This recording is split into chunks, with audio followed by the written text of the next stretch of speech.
Yung aming vacation sa Pilipinas at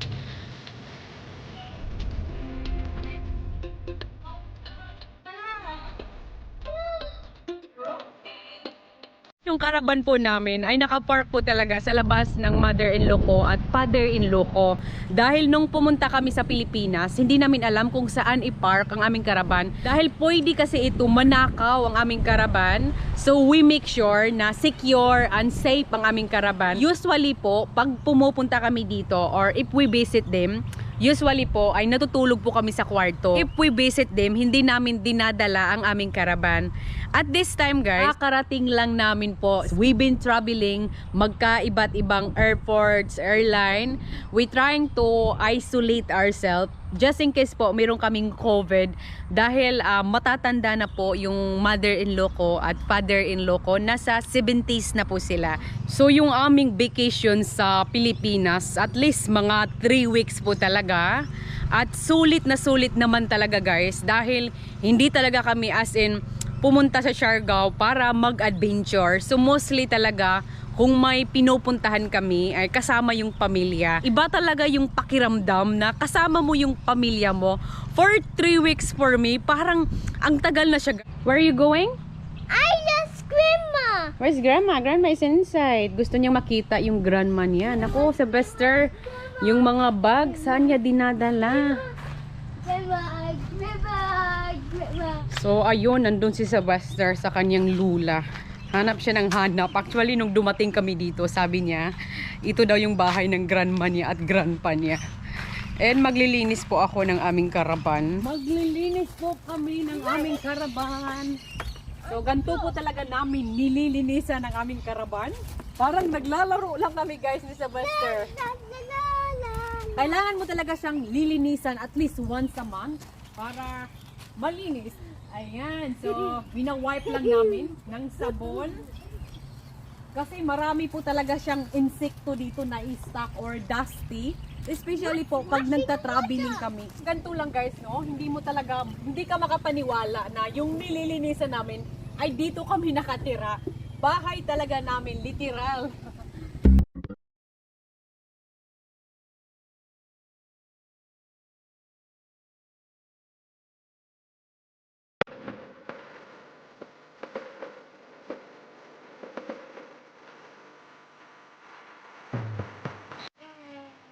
Sylvester? Yan na lang daw Very useful na si Sylvester, oh. Gusto niya siya lang mag-washing.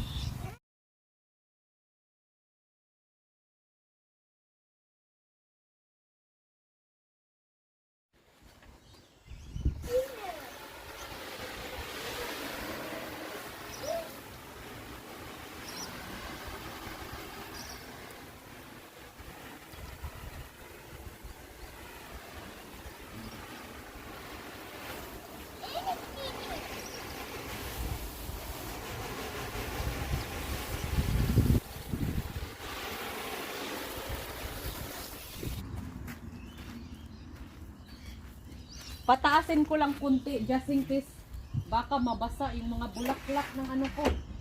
Mapapagalitan tayo. Mahal na mahal niya yung mga bulaklak ng father-in-law ko.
Build the bridge.